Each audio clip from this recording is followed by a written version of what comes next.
জান্নাতের মাঝে আমি রবের পক্ষ থেকে আমার জান্নাতি বান্দা বান্দীদের জন্য সব কিছু ছাড় থাকবে, ক্ষমা থাকবে।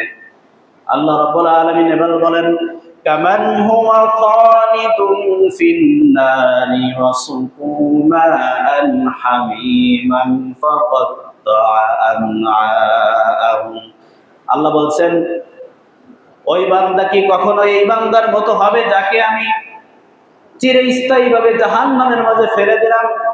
ওয়াসুকু মা'আন হামিমান ফাকাত্তা'a আমআআহুম, আর যাকে উত্তপ্তময় গরম পানি পান করানো হবে, যার ফলে তার পেটের মাঝে যত নাড়ি ভুঁড়ি যা কিছু আছে সব কিছু ছিন্ন বিচ্ছিন্ন করে দিবে।